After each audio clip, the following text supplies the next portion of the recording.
जय श्री राम दोस्तों, नमस्कार। स्वागत है आपका एग्रीकल्चर दीप आइडिया यूट्यूब चैनल पर। आज की वीडियो के माध्यम से हम बात करेंगे लहसुन की उन्नत खेती यानी गार्लिक फार्मिंग 2024 और 25 में कैसे आप अच्छी कमाई कर सकते हैं। यदि आप लहसुन की खेती करने की सोच रहे हैं या खेती करते हैं तो कौन कौन सी समस्या आ सकती हैं और कौन कौन सी वैरायटी का चुनाव आपको करना चाहिए और जो समस्या आएगी उनका समाधान, चाहे थ्रिप्स हो, माइट्स हो, जलेबी रोग हो या फिर कंद का विकास अच्छे से नहीं हो पाता है या फिर हमारी जो लहसुन है वो स्पॉट क्वालिटी बनाने के लिए हमें कब कौन सी खादों का कितनी मात्रा में प्रयोग करना चाहिए, रासायनिक के लिए, ऑर्गेनिक के लिए कौन सी खादों का समावेश करना चाहिए, कीटनाशक फंगिसाइड का कब कौन सा स्प्रे करना चाहिए, सही समय, उन्नतशील किस्में और किस प्रकार से खेत की तैयारी करना चाहिए। और हाँ, जब आप खेत की तैयारी कर रहे हैं उस समय बेसल डोज में आपको कौन सी खादों का प्रयोग करना चाहिए। और ये जानना बहुत ज़्यादा जरूरी है, अनिवार्य है और इम्पोर्टेंट भी है, क्योंकि जब आप खेत की तैयारी कर रहे हैं यानी सोइंग कर रहे हैं तो उस समय बहुत ज़्यादा इम्पोर्टेंट और अनिवार्य हो जाता है कि कौन सी खादों का प्रयोग किया जाता है और कौन सी खादों का प्रयोग आपको करना चाहिए। एक अच्छा उत्पादन निकालने के लिए बहुत बार कमेंट आते हैं, किसान जो खेती करते हैं अधिकांश पूछते हैं कि लहसुन का जो कंद है वह अच्छे से विकास नहीं कर पाता है, यानी स्पॉट क्वालिटी का माल उत्पादन हम निकाल नहीं पाते हैं। और जब हम अपनी उपज को मार्केट में लेके जाते हैं तो वैसे भी लहसुन के 2 साल के जो बाजार भाव हैं बहुत अच्छे देखने को मिले हैं। बाकी प्राकृतिक अर्था के आधार पर बहुत सारी दिक्कतों का सामना करने के लिए मिलता है, जैसे कीट पतंगे, इंसेक्ट है, पेस्ट है, थ्रिप्स है, माइट्स है, काफ़ी ज़्यादा नुकसान इनका देखने के लिए मिलता है। तो फसल में यदि हमें अच्छे से जानकारी होगी तो हम अच्छे से कमाई कर सकते हैं और फसल को स्वस्थ रख सकते हैं। लहसुन को यानी लहसुन की एक्सपोर्ट क्वालिटी बनाने के लिए पहली और दूसरी खाद बहुत ज़्यादा ज़रूरी है। तो वीडियो पर अंत तक बने रहें और वीडियो अच्छा लगे चैनल को सब्सक्राइब करें और अन्य किसान भाई को वीडियो शेयर जरूर करें। चलिए वीडियो को शुरू करते हैं। तो आज का जो टॉपिक है वह है गार्लिक फार्मिंग, तो लहसुन की उन्नत खेती। तो सबसे ज़्यादा ज़रूरी है यानी टाइमिंग। तो अक्टूबर से लेकर नवंबर के मध्य आप लहसुन की बुआई कर सकते हैं, लेकिन अक्टूबर का जो समय है बहुत ज़्यादा अच्छा होता है।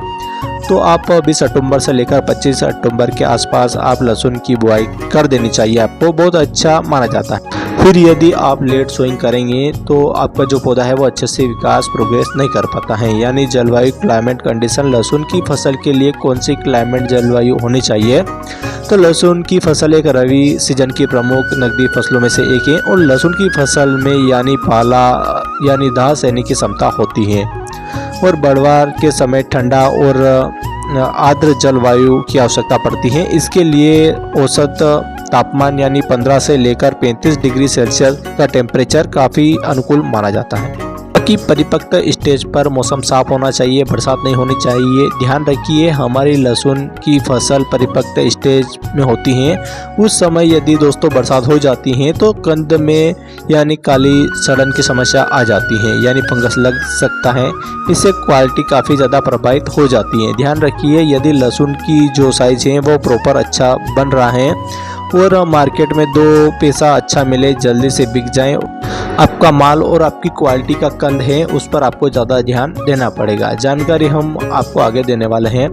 इससे आगे महत्वपूर्ण टॉपिक यानी खेत की तैयारी। तो कुछ किसान भाई नॉर्मल तरीके से खेत की तैयारी करते हैं, लेकिन व्यवस्थित तरीके से आपको खेत की तैयारी करनी चाहिए। वैसे लहसुन की खेती आप सभी प्रकार की भूमि पर कर सकते हैं। बाकी काली दोमट मिट्टी, बाली दोमट भूमि यानी उत्तम जल का विकास वाली भूमि पर बढ़िया यानी काफ़ी अच्छी मानी जाती है, उत्पादन के लिए बढ़िया रहती हैं। बाकी सभी प्रकार की भूमि पर आप खेती कर सकते हैं, यानी मृदा का पीएच वैल्यू 5.5 से 6.5 या 7 तक चल जाती है, यानी 7 से ऊपर चली जाती हैं।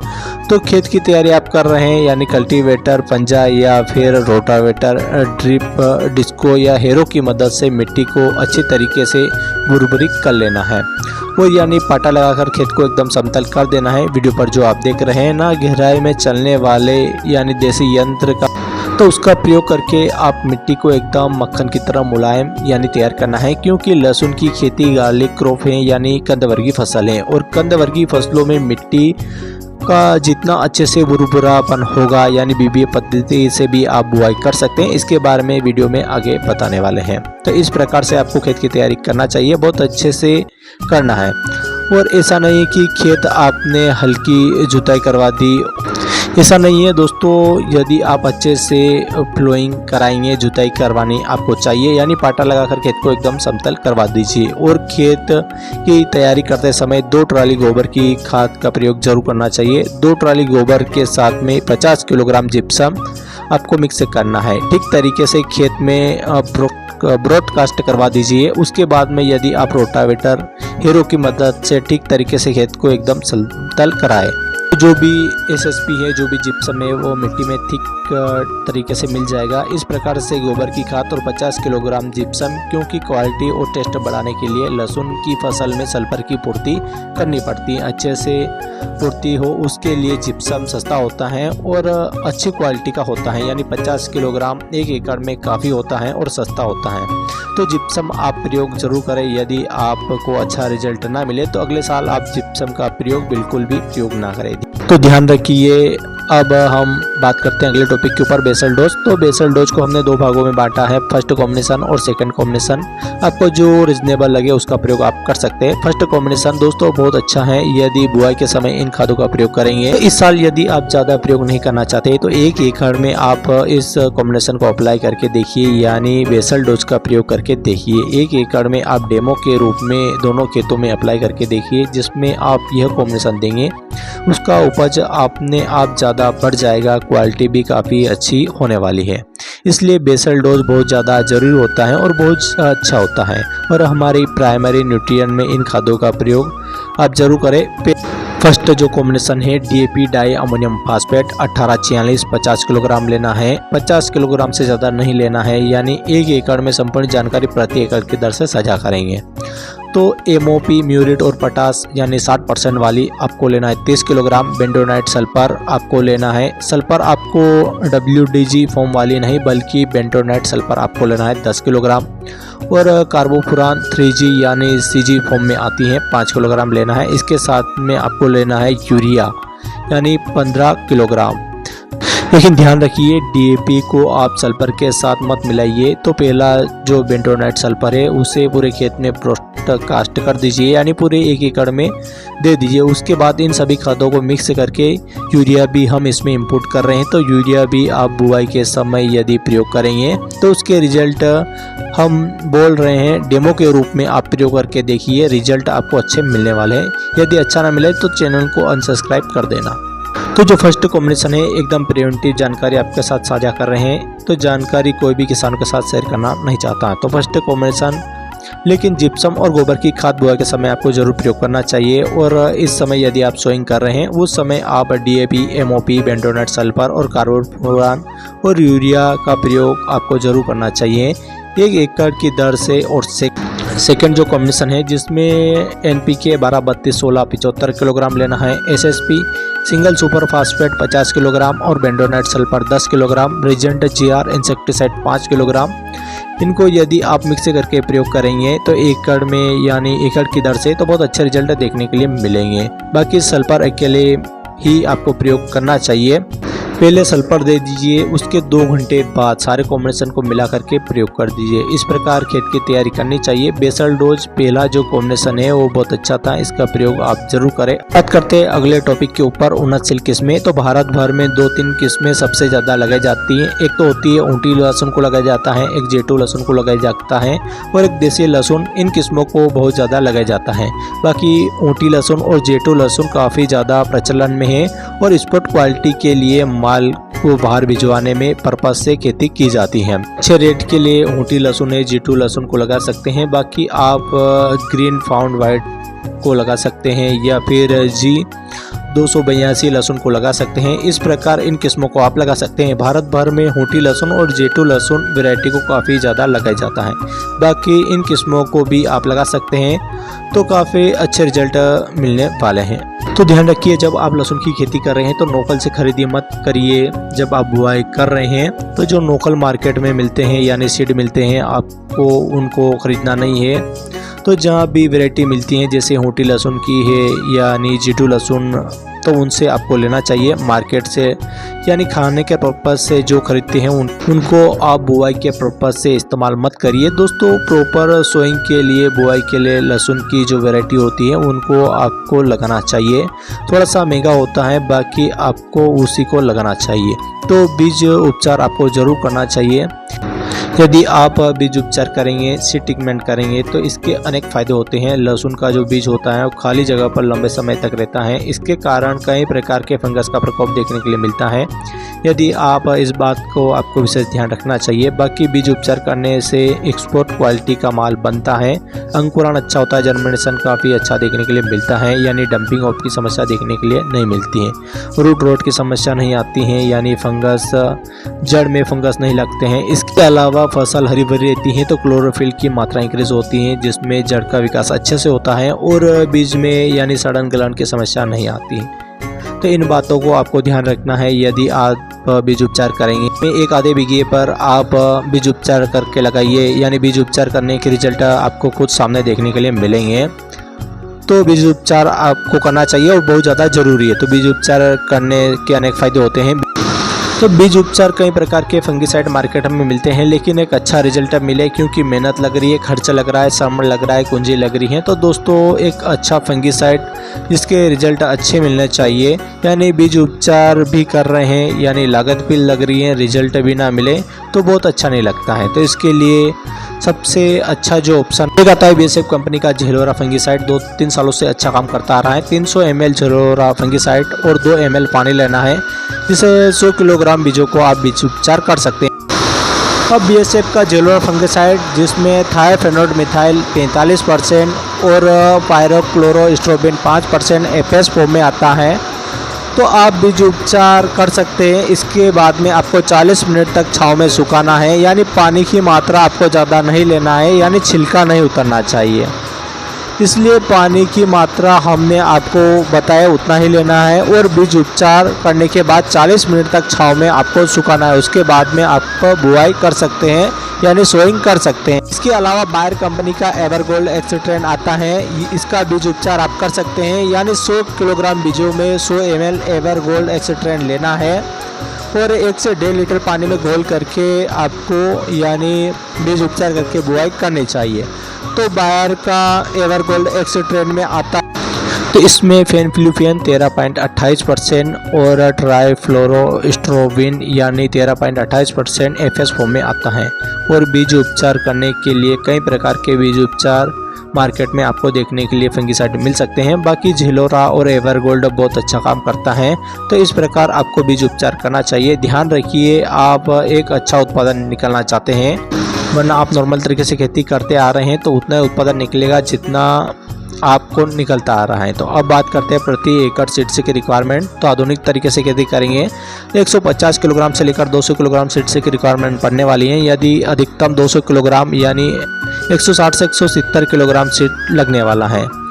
तो जब आप 1 एकड़ में खेती कर रहे हैं तो 5 से 10 किलोग्राम सीड एक्स्ट्रा खरीद कर ले लीजिए। तो इस प्रकार आप सोइंग आपको करनी चाहिए। 1 एकड़ में 150 से 200 किलोग्राम सीड लगने वाला है। तो सीड रेट बहुत ज़्यादा ज़रूरी है, क्योंकि उपयुक्त बताए गए सीड किस्में यानी किस्मों का ही आपको चुनाव करना चाहिए। तो जो रेट है कुछ इस प्रकार है, यानी 35,000 से लेकर 52,000 रुपये प्रति कुंटल होटी के रेट देखने के लिए मिल सकते हैं, यानी 35 से 52 के बीच में। बाकी G2 लहसुन और देसी लहसुन के भाव यानी लगभग 20,000 से लेकर 30,000 के बीच में आपको नॉर्मल रेट देखने के लिए मिल सकते हैं। तो ध्यान रखिए नॉर्मल तरीके से आपको खेती नहीं करना चाहिए, यानी सस्ती मिल रही है उसे लेकर आपको बुआई नहीं करनी चाहिए, तो उन्हीं को आपको खरीदना चाहिए। अब बात करते हैं लहसुन की फसल में रोपण यानी डिस्टेंस किस प्रकार से रोपण करना चाहिए, तो किस प्रकार से आपको दूरी रखना चाहिए यह जानना बहुत ज़्यादा ज़रूरी है। अच्छे से कंद का विकास हो उसके लिए निश्चय डिस्टेंस बहुत ज़्यादा ज़रूरी है। पहले हाथों से बुआई होती थी, अब यानी मार्केट में गार्लिक प्लास्टर मार्केट में आ चुका है, जिससे आप इजीली तरीके से कई प्रकार से मशीनों की यानी देसी यंत्रों के द्वारा बुआई कर सकते हैं। बाकी हाथों से भी बुआई कर सकते हैं। ये एक निश्चित डिस्टेंस पर आपको बुआई करनी चाहिए।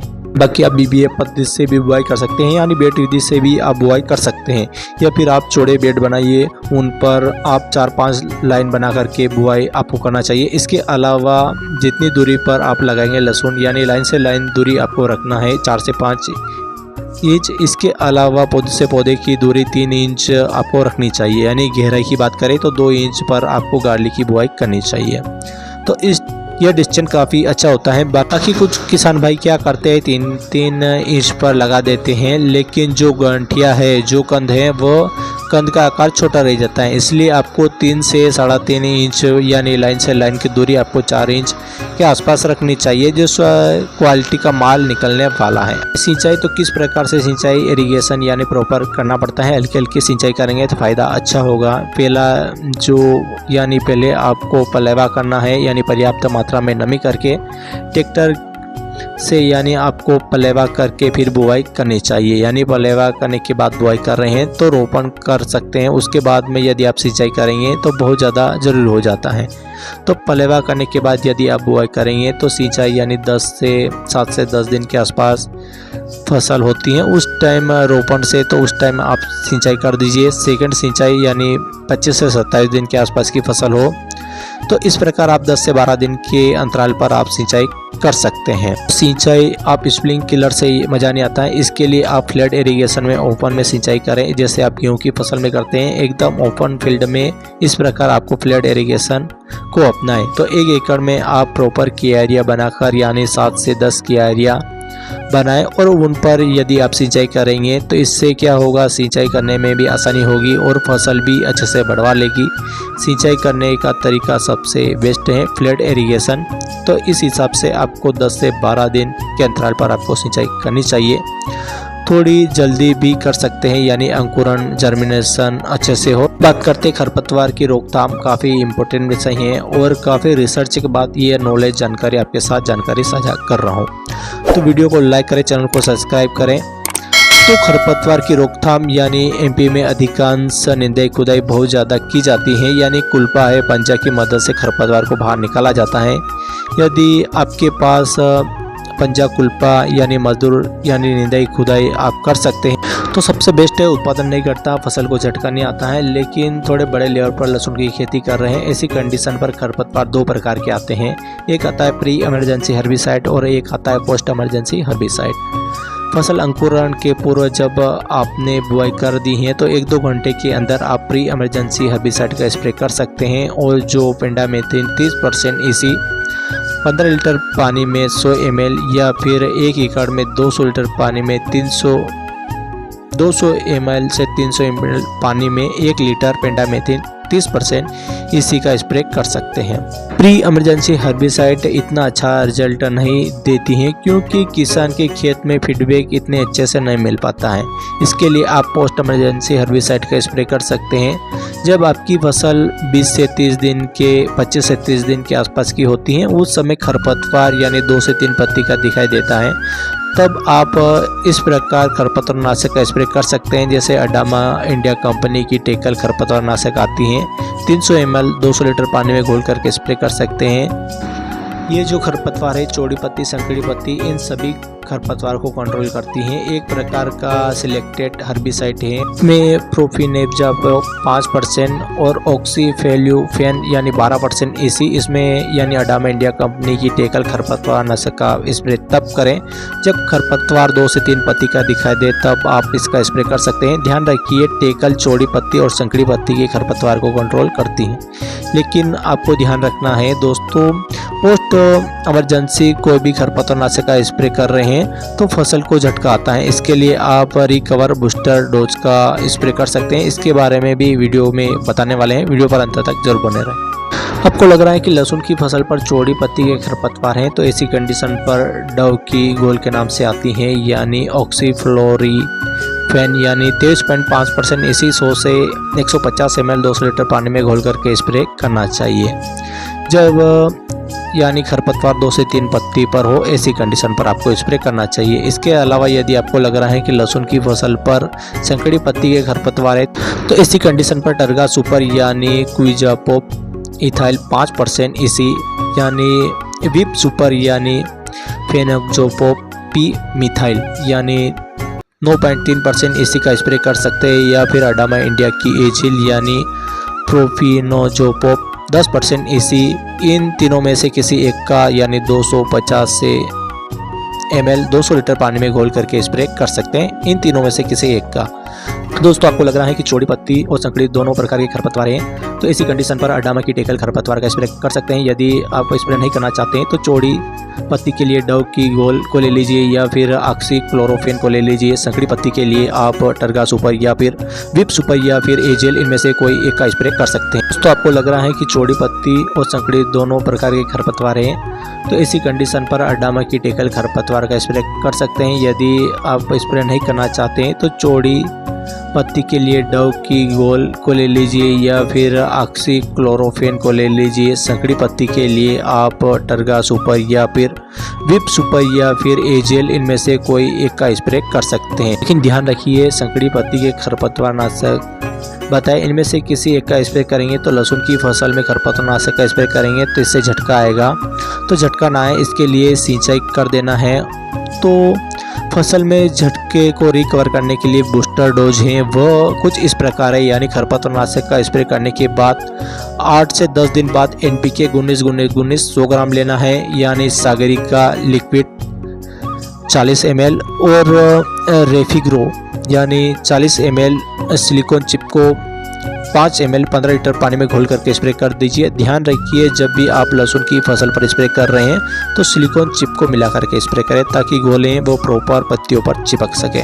खरपतवार नाशक को कंट्रोल कर सकते हैं। यदि आपको कोई समस्या आ रही है तो आप कमेंट कर दीजिए, यानी कोई खरपतवार नाशक समझ में नहीं आ रहा है, कुछ टेक्निकल समझ में नहीं आ रहे हैं, तो आप बेझिझक कमेंट सेक्शन खाली है, वहाँ पर जाकर कमेंट कर सकते हैं। बाकी समस्या है वो स्टेप बाय स्टेप आपको जानकारी मैंने साझा कर दी है, समझ में आ जाएगा। बात करते हैं स्प्रे शेड्यूल, तो लहसुन की फसल पर देखिए बहुत सारी गिनी चुनी बीमारी आती हैं, लेकिन बहुत ज़्यादा घातक होती हैं, तो उपज और क्वालिटी को प्रभावित करने में पूरा जरिया रखती हैं। तो आइए जानते हैं कौन कौन सी समस्या आती है, तो उनका इलाज और उपाय क्या है। प्रमुख रूप से थ्रिप्स का प्रभाव देखने के लिए मिलता है। एफिड है, जेफिड है, सफ़ेद मक्खी है, सुंडी है, बॉलवर्म है, यानी वाइट ग्राफ है, यानी पर्पल प्रोज है, पाउडरी मिल्यूड है, पीलापन यानी पत्ते सूखने की समस्या आती है। ऊपर से जलेबी रोग और जलेबी रोग के साथ थ्रिप्स माइट्स इनका प्रकोप भी देखने के लिए मिलता है।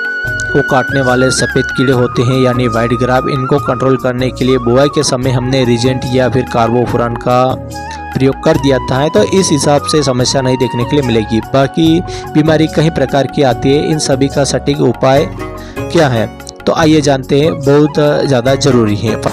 तो फर्स्ट जो कॉम्बिनेशन है, यानी 35 से 40 दिन की फसल होती है तो घराड़ा कंपनी की पुलिस 100 ग्राम लेना है, यानी पिप्रोनिल 40% और इमिडा क्लोरफिट 40% WG फॉर्म में आती है। तो 10 ग्राम लेना है। बायर का एंट्राकोल 40 ग्राम लेना है, यानी प्रोपिनेव 70% WP फॉर्म में आती है, 40 ग्राम लेना है।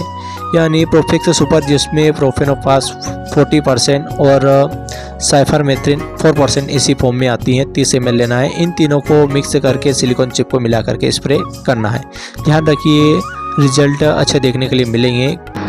ना कोई थ्रिप्स का प्रकोप दिखेगा, ना कोई बॉलवर्म का प्रकोप दिखेगा, ना सामने पर से लिए चबाने वाले चूसने वाले कीटों का प्रकोप देखने के लिए नहीं मिलेगा। यदि आपको लग रहा है कि हमारी फसल 25 दिन की फसल में ही कीटों का प्रकोप है तो ऐसी कंडीशन पर डोज का जो दिन है वह आप एक काम कर सकते हैं, यानी 50 दिन बताएं उसमें आप 10 दिन पर भी स्प्रे कर सकते हैं यदि कीटों का प्रकोप दिखाई दे रहा है तो।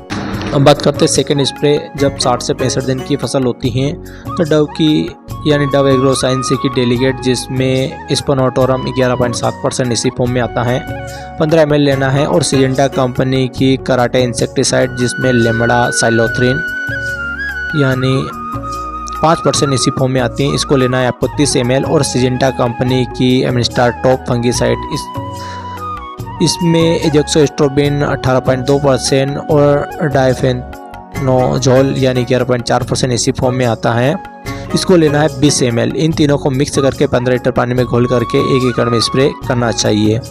अब जो पंप का जो डोज है 15 लीटर की दर से बनता है, उस हिसाब से दोस्तों आपको स्प्रे करना चाहिए। तो कुछ किसान भाई कहते हैं कि जानकारी बीघे के हिसाब से दीजिए, तो देखिए हर जगह बीघा अलग अलग होता है, इस हिसाब से जानकारी एकड़ के हिसाब से जानकारी सजा कर रहे हैं। और 1 एकड़ में यानी 43,560 स्क्वायर फीट होता है। उस हिसाब से फर्टिगेशन शेड्यूल के ऊपर अब बात करते हैं। तो जो खाद शेड्यूल हैं दोस्तों, प्रॉपर यानी न्यूट्रिशन की पूर्ति करेंगे, बुआई के समय प्रयोग करेंगे तो पैदावार बहुत अच्छी मिलेगी। तो खादें 25 से 30 दिन की फसल होती हैं, तो यूरिया खाद आपको 45 किलोग्राम लेना है। सागरिका दानेदार सीवीड एक्सट्रीव सागरिका आती हैं, यानी किसी भी कंपनी की आप ले सकते हैं, यानी सीवीड आती हैं तो किसी भी कंपनी की सागरिका दानेदार 10 किलोग्राम लेना है। और इसके साथ में माइक्रोन्यूट्रिएंट यानी सूक्ष्म पोषक तत्व 5 किलोग्राम लेना है। इन सभी को ठीक तरीके से मिक्स करके यानी पहले निदाई खुदाई करवा के 2 दिन की तेज़ धूप लगाएं, उसके बाद में यानी खाद को देकर सिंचाई कर दीजिए, अच्छे रिजल्ट देखने के लिए मिलेंगे। सेकेंड खाद जब 50 से 55 दिन की फसल होती है तो ऐसी कंडीशन पर बायोजाइम 5 किलोग्राम, सल्फर लेना है WDG फॉर्म वाली 5 किलोग्राम और यूरिया खाद 45 किलोग्राम। लहसुन की फसल पर यानी क्वालिटी टेस्ट बढ़ाने के लिए सल्फर का प्रयोग करना बहुत ज़्यादा जरूरी होता है। तो यह कंद वर्ग की फसल है और सल्फर की पूर्ति करेंगे तो कंद पर हमारी फसलों में कई प्रकार के फ़ायदे होते हैं। तो इसके ऊपर यानी सिंपली वीडियो अपलोड कर दूंगा, वहाँ पर जाकर आप सल्फर के बारे में संपूर्ण जानकारी आपको देखने के लिए हमारे चैनल पर मिल जाएगी, वहाँ पर जाकर आप वीडियो को वॉच कर सकते हैं। तो इन सभी खादों को मिलाकर के प्रयोग करना चाहिए। तो इस प्रकार इन दो कॉम्बिनेशन के बारे में यानी जानकारी हमें साझा की और 2 कॉम्बिनेशन की आवश्यकता पड़ती है। अब बात करते हैं उत्पादन की। तो लहसुन का उत्पादन है दोस्तों वह आप प्रॉपर करेंगे, देखभाल करेंगे, आधुनिक टेक्नोलॉजी से खेती करेंगे, देखभाल करेंगे, खेती करेंगे तो 55 से 60 कुंटल उत्पादन आप 1 एकड़ से निकाल सकते हैं। देखिए भूमि के हिसाब से, क्लाइमेट के हिसाब से उत्पादन कम ज़्यादा हो सकता है। तो वही वैरायटी आपने भी लगाई, दूसरे गांव के किसी किसान ने भी लगाई, वही उत्पादन और वही डिफरेंस आएगा। तो देखो पोषक तत्वों की पूर्ति आपने कैसे की, कौन सी खादों का स्प्रे किया, कौन सी दवाई का इस्तेमाल किया, फसल की देखभाल केयर कैसे की, और इन सभी फैक्टर उत्पादन पर काफ़ी ज़्यादा इफेक्ट करता है। और अब बात करते हैं बाजार भाव। तो 2 सालों से किसानों को काफ़ी अच्छे बाजार भाव देखने के लिए मिले, तो हमारे किसान भाई लहसुन की खेती करके काफ़ी अच्छी कमाई कर सकते हैं। तो एक अनुमान रेट के हिसाब से देखें तो 10,000 से लेकर 20,000 के आसपास देखने के लिए मिल सकते हैं दोस्तों। अब देखिए बाजार को देखकर हम कमेंट मत करिए, यानी किसान भाई आपको पता है हाई रेट हो सकते हैं या कम भी हो सकते हैं, यानी ये स्पॉट ड्यूटी के आधार पर चलता है। या मार्केट अच्छा देखने के लिए मिलेगा तब आपके उपज को लेकर मार्केट में जाएंगे, तो इस बात का विशेष ध्यान रखना है। देखिए अच्छा उत्पादन यदि निकलेगा तो बाजार भाव आपको अच्छे मिलने वाले हैं। तो लाइफ साइकिल के ऊपर बात करें तो 120 से 125 दिन की फसल होती यानी फसल तैयार हो जाती है, मिनिमम 120 दिन का समय लग जाता है। यदि लागत के ऊपर बात करें 2 लाख से लेकर 2.5 लाख के आसपास लागत लग सकती है, क्योंकि इस बार लहसुन का जो बीज है वो बहुत महंगा देखने के लिए मिल रहा है। तो तुम यदि आपको अच्छा देखने के मिला है तो लहसुन में काफ़ी अच्छी इनकम आप जनरेट कर सकते हैं।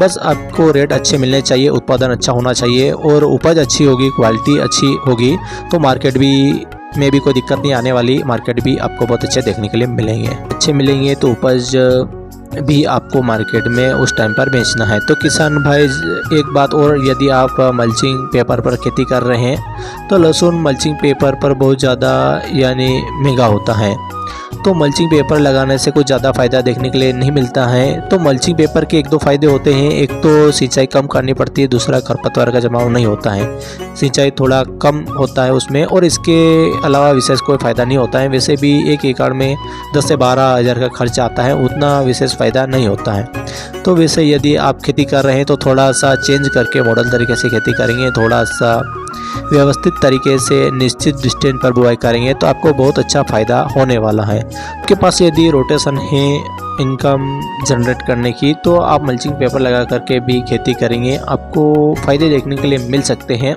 बाकी आप मेरे बताए गए अनुसार इस प्रकार से थोड़ा आधुनिक तरीके से खेती करेंगे तो आपको बहुत अच्छा फ़ायदा देखने के लिए मिलेगा और क्वालिटी भी बहुत अच्छी और उपज भी बहुत अच्छी देखने के लिए मिलेंगी। दोस्तों आज की वीडियो के माध्यम से हमने लहसुन की संपूर्ण जानकारी आपके साथ साझा करी। यदि हमारे द्वारा दी गई जानकारी आपको अच्छी लगी, चैनल को सब्सक्राइब करें, वीडियो को लाइक करें और ज़्यादा से ज़्यादा एनिकेशन वीडियो शेयर करें। तब तक के लिए safe and safe take care. जय जवाहर, जय श्री राम, जय सांवरिया सेठ की।